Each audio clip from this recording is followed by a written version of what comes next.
وعن ابن مسعود رضي الله عنه أن رسول الله صلى الله عليه وسلم قال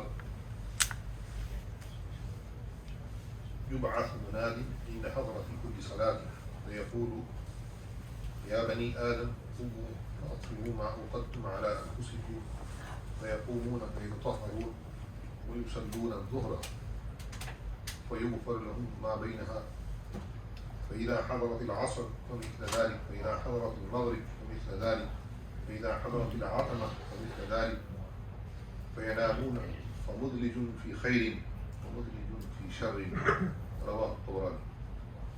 Ibn Mas'ud radiallahu ta'ala narrates that he heard Rasulullah sallallahu alaihi wasallam say, at the approach of the hour of a salat, an angel is deputed to proclaim, arise, O children of Adam, extinguish the fire that you have by committing sins kindled to burn yourselves. So the people rise up, perform wudu and offer their Zuhr prayer. This causes forgiveness of their sins committed since daybreak. The same is repeated at Asr, Maghrib and Isha. After Isha, people go to bed. There are some who busy themselves in good, while some others in evil deeds. Ibn Mas'ud narrates that Rasulullah said, at the approach of the hour of Salah, an angel is deputed to proclaim, arise, O children of Adam, extinguish the fire that you have by committing sins kindled to burn yourselves. So the people rise up, perform wudu and offer their Zuhr prayer. This causes forgiveness of their sins committed since daybreak. The same is repeated at Asr, Maghrib and Isha. After Isha, people go to bed, but there are some who busy themselves in good, while some others in evil deeds. Salman radiallahu ta'ala says, after Isha, the people get divided into three groups. There are some for who the night is a source of blessing and gain. They are those who will spend their worship of Allah, while other people are asleep. For them, the night brings great reward from their Lord. There are others who turn the night into a burden and curse for themselves, for they indulge in various dark deeds in the dark of the night. To them, the night brings woe and misery. Then there is the third group, people who go to bed immediately after Isha. They neither gain nor do they lose.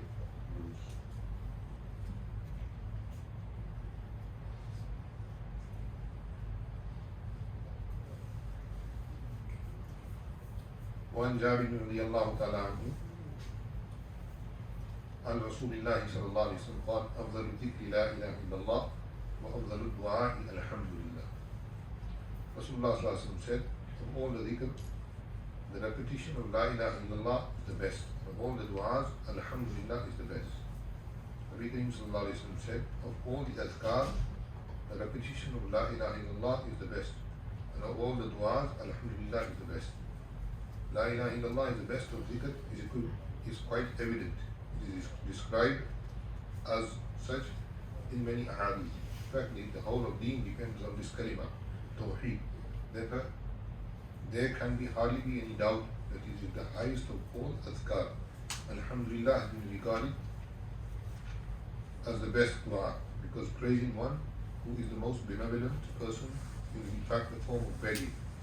It is a common experience that by writing a eulogy in praise of a man of wealth or authority does not mean anything else than begging his favor or riches.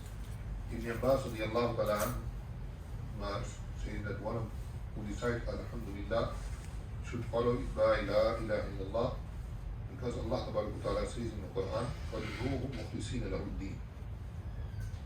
Ask Allah with the same devotion. Is followed by فَدْعُوهُ مُخْلِصِينَ لَهُ الدِّينَ الْحَمْدُ لِلَّهِ رَبِّ الْعَالَمِينَ. Mullah Ali Qari has stated that there is not besides his doubt that kalima tayyiba is by far the best for most of our adhkar. Because of it, it is the root and fundamental basis of deen, and the whole religion of Islam centers around it. It is for this reason that the ulama emphasize its importance and prefer it over all other adhkar, and advise their followers to practice it as much as possible. Actual experience has shown that the benefits following from kalima tayyiba far outnumber those which are results from other forms of dhikr. Quran have the last nights of Ramadan, last Ashra of Ramadan, and Allah Ta'ala, we should thank Him with our heart that Allah has given us life. We don't know one night has passed, we don't know which night is the night of power.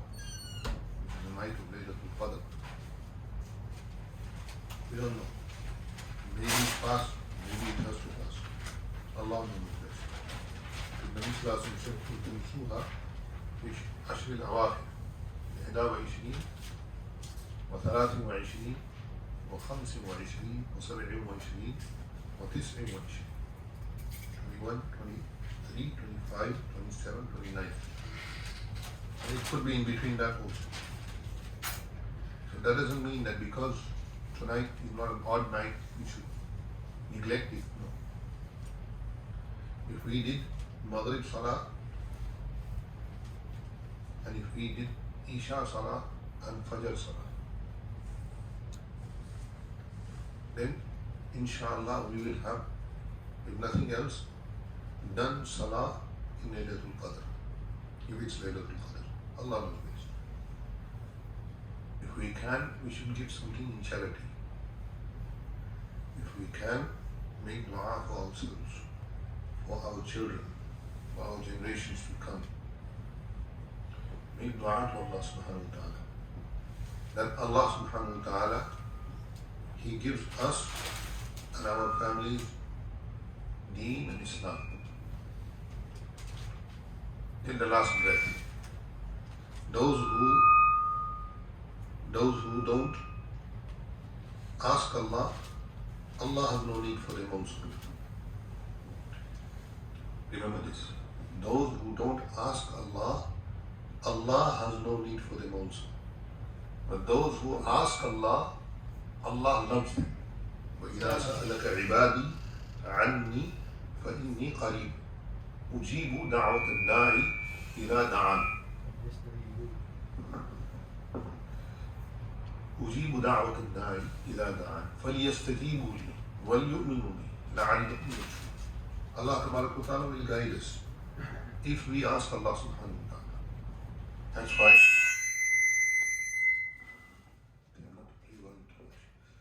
That's why when we ask Allah subhanahu wa ta'ala, Allah subhanahu wa ta'ala, Allah subhanahu believe it, Allah subhanahu wa ta'ala, He grants us whatever we want, whatever we desire. Desire good, khair. Don't desire evil. Don't desire bad. Nabi Kareem sallallahu alayhi wa sallam used to make a dua in these nights. Sayyidina Aisha radiallahu ta'ala anha asked him, Ya Rasulullah, what dua should I make if I know it's Laylatul Qadr? Nabi sallallahu alayhi wa sallam said, Allahumma innaka afuun tuhibbul afwa fa'fu anni. Allahumma innaka afuun tuhibbul afwa fa'fu anni. Allahumma innaka afuun tuhibbul afwa فاعف عني اللهم إنك عفو تحب العفو فاعف عني. We make this dua regularly. We should make it regular in our regular duas also. You see, we should take out some time every day, not only in Ramadan, every day. 10 minutes, talk to Allah. We talk to everybody else, don't we? We all have time for the phone. Some of us, we can talk for hours on the phone. All nonsense we talk. Quran, Quran, everything. And we can listen to nonsense for hours. But if somebody talks to us about deen, then we feel bored. That means there's something wrong here, not here. There's something wrong here. أَلَا بِذِكْرِ اللَّهِ تَطْمَئِنُّ الْقُلُوبُ. Because when you hear the zikr of Allah subhanahu wa ta'ala, your heart should have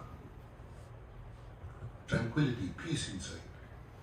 أَلَمْ يَأْنِ لِلَّذِينَ آمَنُوا أَن تَخْشَعَ قُلُوبُهُمْ لِذِكْرِ اللَّهِ. Fuzail bin Ayad rahimahullah is a very well-known wali of Allah. He was in the time of Abdullah ibn Mubarak. Abdullah ibn Mubarak rahimahullah is a direct student of Imam Malik and Imam Abu Hanifa rahimahullah. So that he was in the 2nd century Hijri, Fuzail bin Ayad. Before he became a pious wali of Allah. He was a robber. He used to rob people. So one night, he was passing by and people found out that Fuzail is in the area. They didn't know who Fuzail was. So he heard them saying, be careful. And the mothers warning their children that we've heard Fuzail is around. He will rob you. So Fuzail was thinking to himself that I am this bad that people fear me. And he's walking, then all of a sudden he heard this ayat. أَلَمْ يَأْنِ لِلَّذِينَ آمَنُوا أَن تَخْشَعَ قُلُوبُهُمْ لِذِكْرِ اللَّهِ. That has not that time come for those people to fear, their hearts fear Allah. أن تخشع قلوبهم بذكر الله, with the remembrance of Allah. So Fuzail's whole life changed. Afterwards he became Jarullah. Jarullah means that he was always in Makkah. Abdullah ibn Mubarak praises him in a share. يا عبيد الحرمين لو أبصرتنا لعلمت أنك في العبادة تلعب. يا عبيد الحرمين لو أبصرتنا لعلمت أنك في العبادة تلعب. من كان يخطب خده بدموعه فنحورنا بدمائنا تتخضب. لو كان يطعم خيله في باطل فخيولنا يوم الصبيحة تتعب. ريح العبير لكم ونحن عبيرنا لحظ السلامك والغبار الأطيب. ولقد أتانا من مقال نبينا قول صحيح صادق لا يكذب. لا يستوي غبار أهل الله في أنف امرئ وتخال نار تلهب. Abdullah ibn Mubarak has praised him in his ashar. He's praised jihad, but he's also praised Fudail bin Iyad. And he's doing the rashk on his ibadat. Being astonished on his ibadat. There were people who used to do ibadat of Allah subhanahu wa ta'ala 24/7. And don't think that they didn't earn money, they didn't have life. Abdullah ibn Zubayr radiallahu ta'ala anhuma is the only known personality in Islam on whose birth the whole of Medina said Allahu Akbar, and on whose death the whole of Makkah said Allahu Akbar. Abdullah ibn Zubayr was shaheed by Hajjaj in Baytullah, in Masjid Haram, and then he hung his body. When Abdullah ibn Zubayr used to trade, he was a very big businessman. Very big businessman. They say that when he used to trade in business, nobody could beat him. But when he used to hear the adhan of the muazzin, Allahu Akbar, and go to the masjid, then everything ceased. Not think about business. You didn't know Abdullah ibn Zubayr, you think that this man is the most pious person in the world. When he used to stand in Salah. When he used to stand in Salah, nothing used to bother him. No business deal, nothing. Millions of dollars, billions of dollars, nothing, no problem. When Salah came, everything was put aside. They were businessmen also. It wasn't that they didn't do business. They had children also, more than us. Anas had over 200 kids. They had wives also. Abdullah ibn Zubayr's father, Sayyidina Zubayr, when he died, he left 4 wives. He left so much wealth. And he told Abdullah ibn Zubayr, when you have finished distributing to all your mothers, your sisters, your brothers, what is left, then give to your children. They had wealth also. It's not that they didn't have wealth. Allah gave them wealth also. Allah gave them health also. Allah gave them health also. And Allah gave them, but they did not forget Allah. And what do? If we have a few pennies, then we don't walk on the earth, we jump on the earth. We try to fly. wealth should not make a person, if you are wealthy, it should not make you forget Allah. If that wealth makes you forget Allah, then that wealth is Jahannam. And if you have no wealth and you still don't remember Allah, then that faqr is Jahannam also. That poverty is Jahannam also. Nabi Kareem sallallahu alayhi wa sallam said, ask Allah subhanahu wa ta'ala for this dua. Allahumma hafazna min faqrin mudqi'. Oh Allah, save me from that kind of poverty which would lead me into Jahannam. Because sometimes a person will sell his iman for one piece of bread. It happens. It happens. May Allah save us from that. Ameen. May Allah save us from that kind of faqr. Allahumma ameen. That we don't have to put our hand to anybody. Allahumma ameen. But at the same time, we should not ask Allah just for wealth. Ask Allah for wealth. ربنا آتنا في الدنيا حسنة وفي الآخرة حسنة وقنا عذاب النار. And ask Allah that give me wealth that I fulfill your commands in it. There are people who are very, very rich. Abdul Rahman bin Auf, Sayyidina Osman radiallahu ta'ala. By the way, Sayyidina Osman's hotel is still in Medina. I went to see it last time I went. He still has a bank account. Yes, he still has a bank account. His bank account is 14 centuries old. From his bank, every year, thousands of yatama and widow women in Medina and around surrounding areas, they are given money from his bank. Sayyidina Osman's, if you go into Medina, when you enter, it's the hotel, it has the name, Sayyidina Osman. Funduk Sayyidina Osman bin Affan radiyallahu anhu. This is the hotel of Sayyidina Osman. All the money that comes in from that hotel goes to all the ghuraba. So they were rich also. It wasn't that they were all poor. Islam doesn't say that we have to be poor. But it doesn't say that we have to become miserly. People have become miserly. They don't want to give anything to anybody. The ajib thing is they don't even want to spend on themselves. They're so miserly. Some people are so miserly they don't even spend on themselves. If you have a $50 million account, what benefit is it if you can't even eat? You don't want to go anywhere, you don't want to travel, you're scared. And if I go, somebody might rob me, somebody might kill me, kidnap me. What is that wealth going to do for you? Imagine that. So people have 30 stores, 40 stores, 50 stores, but they can't sleep at night.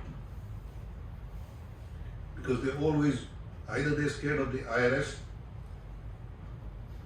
or they're scared that one of their employees might rob them, or they're scared that somebody, their own family will rob them, wife will rob them, children will rob them. So what is that wealth? That's waba. That is not wealth, that's waba. Wealth is that if I sleep at night, I say Allahumma bismika amutu wahya, Allahumma let me until Fajr, no problem. Then you are good. You are the richest person in the world. Al-ghina ghina al-qalb. And if you cannot sleep at night and you have all the money in the world, all the comforts in the world, then you are the poorest person in the world. Because you don't have rest. May Allah subhanahu wa ta'ala give us this understanding. You know, these lectures that we give at night in Ramadan, this is to boost us. It's not that we are all in need of Allah. We are all in need of Allah. Ya ayyuhan nas antumul fuqara'u ila Allah. Quran says, Ya ayyuhan nas, doesn't say Ya ayyuhal ladhina amanu. Say Ya ayyuhan nas, all you people, antumul fuqara'u ila Allah. You are all in need of Allah. I am in need of Allah. You are in need of Allah. The highest man in this country, the president, he is in need of Allah. The guy who calls himself Khadimul Haramain al-Sharifain, he is in need of Allah. All of them are in need of Allah. Allah is in need of nobody. Allahu wal Ghaniyyul Hamid. May Allah may give us the understanding of this. Ameen. So Ramadan, the last few nights, inshallah, make dua, make istighfar, make tawbah to Allah subhanahu wa ta'ala. If you can, in the night, do some ibadat, even at home, stand up, do ibadat to Allah subhanahu wa ta'ala, do a few rakats. You don't have to stand all night. Make some time after Taraweeh when you go home, do a few rakats, then go to sleep and wake up early before suhoor, make a few rakats. So inshallah, your whole night will be in ibadat. And if it's night of Laylatul Qadr, you will get the whole night. So 83 years and 4 months. May Allah give me tawfiq also. Allahumma ameen.